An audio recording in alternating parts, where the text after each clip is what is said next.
हर हर महादेव। श्री शिवाय नमस्तुभ्यम, श्री शिवाय नमस्तुभ्यम, श्री शिवाय नमस्तुभ्यम, श्री शिवाय नमस्तुभ्यम, श्री शिवाय नमस्तुभ्यम, श्री शिवाय नमस्तुभ्यम, श्री शिवाय नमस्तुभ्यम, श्री शिवाय नमस्तुभ्यम, श्री शिवाय नमस्तुभ्यम, श्री शिवाय नमस्तुभ्यम, श्री शिवाय नमस्तुभ्यम।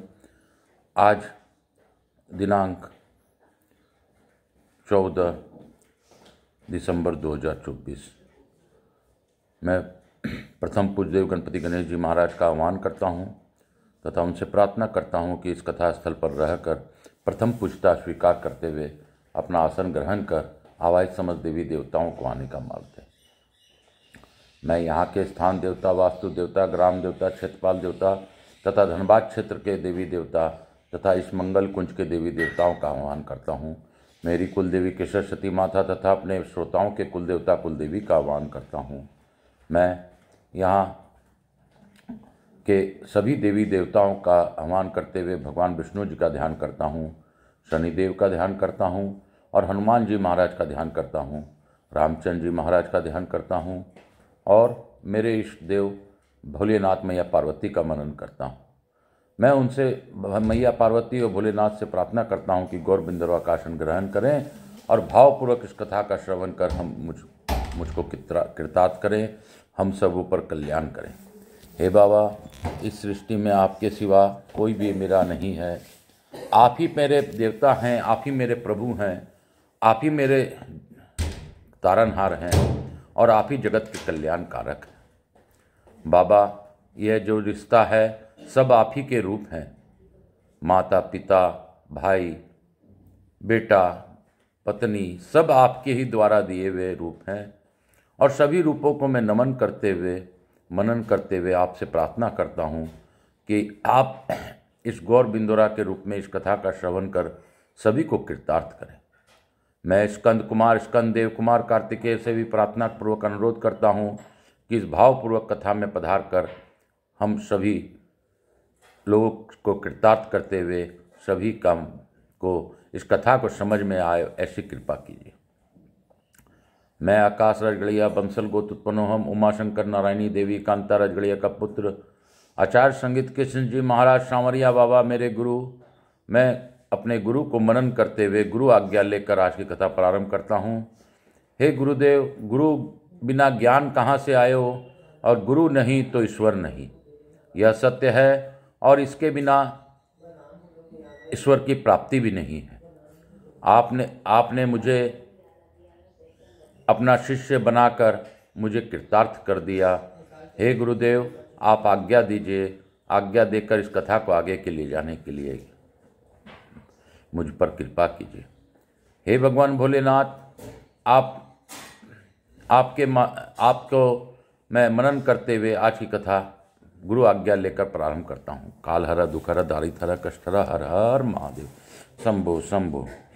हम लोगों ने पढ़ा था कि उन ब्राह्मणों की सेवा करते, विष्णु और शिव के वचनों से सब लोग उन ब्राह्मणों की सेवा करते थे। तब से सब ब्राह्मण स्वस्थ हो हर्षपूर्वक दिन रात ब्रह्मा, विष्णु और शिव आदि की उपासना करने लगे। उसके पश्चात आगे की कथा के लिए हम लोग काशी काशी शिव काशी मोक्ष नगरी काशी की जय। व्यास जी बोले, तत्पश्चात कुछ काल बीतने पर जब सतयुग की समाप्ति हुई तब त्रेता के प्रारंभ में लोल जिहाच नाम का एक राक्षस हुआ जो समस्त राक्षसों का राजा था। उसने ब्राह्मणों से सेवित उस परम पवित्र एवं सुंदर धर्मान्य में प्रवेश वश आग लगा दी।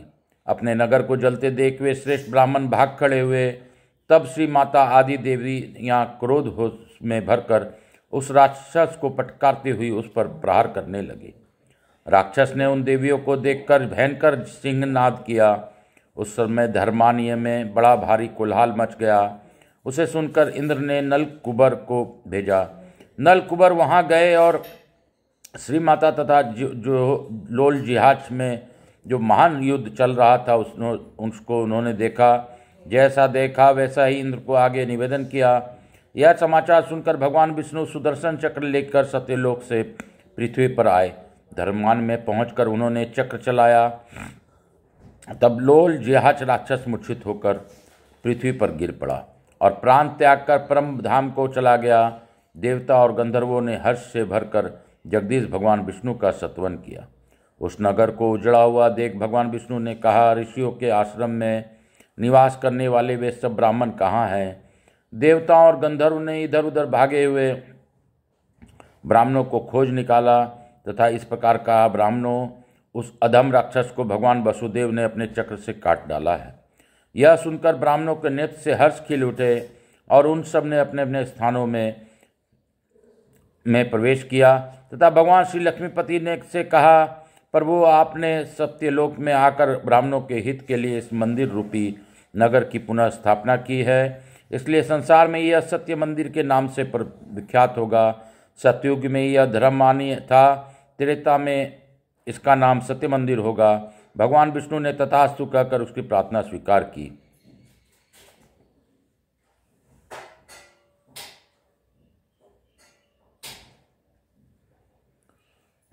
तदंतर वे सब ब्राह्मण अपने पुत्र पौत्र पत्नी और सेवकों के साथ पूर्ववत निवास करने लगे और उस नगर में पूर्व भाग में धर्मेश्वर, दक्षिण में गणेश, पश्चिम में सूर्यदेव और उत्तर में साक्षात स्वयंभू ब्रह्मा जी का स्थान है।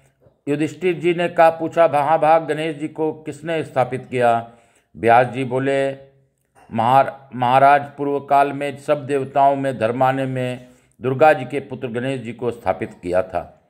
अब मैं गणेश जी की उत्पत्ति का कारण बतलाता हूँ। एक समय पार्वती जी ने अपने अंग में उपटन लगाया और उससे जो मैल निकली उसे हाथ पर रखकर उसके एक सुंदर स्वरूप प्रतिमा बना दी। फिर उसमें उन्होंने जीव का भी संचार कर दिया। तब वह बालक उनके आगे उठकर खड़ा हो गया और माता से बोला, आज्ञा दीजिए, मैं कौन सा कार्य करूं? पार्वती जी ने कहा, मैं जब तक स्नान करूं तब तक तुम मेरे द्वार पर खड़े रहो। महादेवी के इस प्रकार आज्ञा देने पर गणेश जी हथियार ले द्वार पर खड़े हो गए।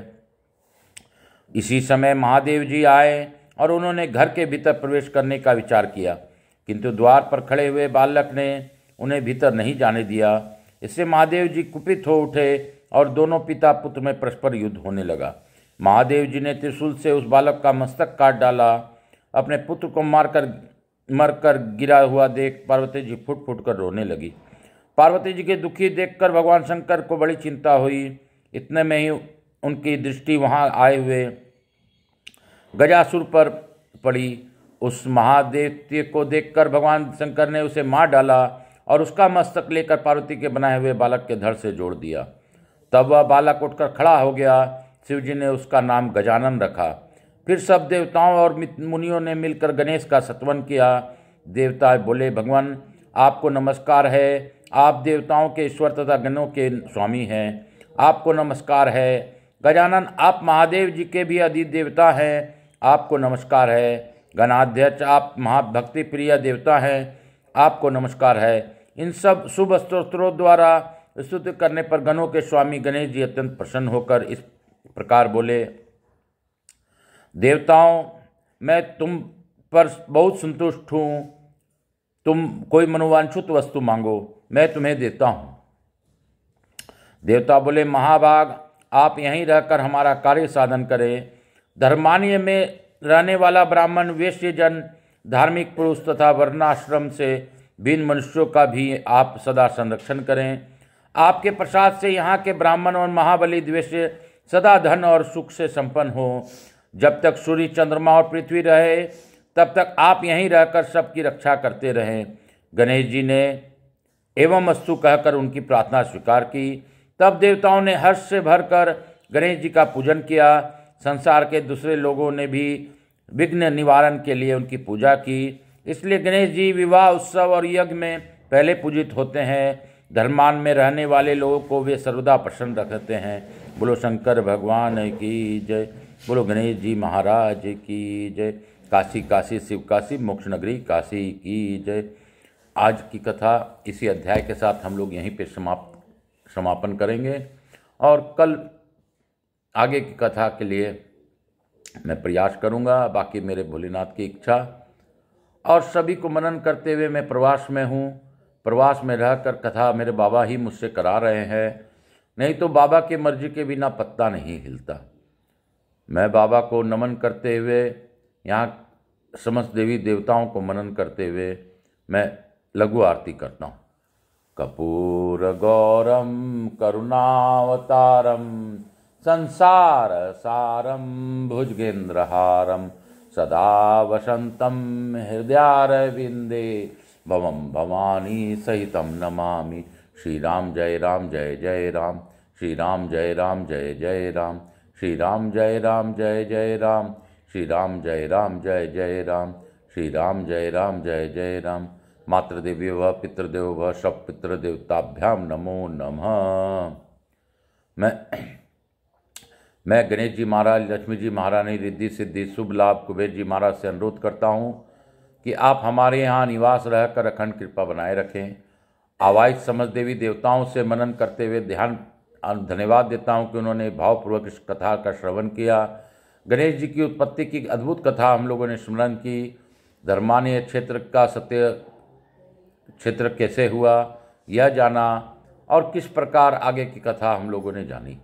यह मेरे बाबा भोलेनाथ की दया है कि हमें सब चीज़ की जानकारी दिलवा रहे हैं। तो मेरे बाबा की कृपा सभी पर बनी रहे। मैं यहाँ के स्थान देवता, वास्तु देवता, ग्राम देवता, आवाज समस्त देवी देवताओं को धन्यवाद देता हूँ तथा उनसे प्रार्थना करता हूँ कि आप हम सभी लोगों को आशीर्वाद प्रदान कर अपने स्थान को गमन करें, पुनः बुलाने पर पधार कर आशीर्वाद प्रदान करें। मैं अपने भोलेनाथ मैया पार्वती को भी धन्यवाद देता हूँ कि उन्होंने गौर बिंदोरा के रूप में इस कथा का श्रवण किया, भावपूर्वक इस कथा का श्रवण किया और हम लोगों को कृतार्थ किया। हे बाबा, आप सभी लोगों पर अपनी अखंड कृपा बनाए रखिए। जो इस कथा को श्रवण करे उन्हें श्रवण का फल दीजिए। जो इस कथा को सब्सक्राइब करके श्रवण करे उसके जीवन में सत्य कर्मों में उसका साथ दीजिए। हे बाबा, हे विघ्नहर्ता, हे गजाननम, हे मेरे महादेव, हे भोलेनाथ, हे मैया पार्वती, मैं आपको धन्यवाद देते हुए आज की कथा को यहीं पे विराम देता हूँ। काल हरा दुखहरा दारिधरा कष्टहरा हर हर महादेव शंभो शंभो। बोल बम का नारा है, बाबा एक सहारा है। बोलो बम। बोल बम का नारा है, बाबा ही एक सहारा है। बोल के बम, नाच के बम, गा के बम, बोलो बम, बोलो बम, बोलो बम, बोलो बम। बोल बम में संदेशा है, ब्रह्मा विष्णु महेश का है। हर हर महादेव, हर हर महादेव।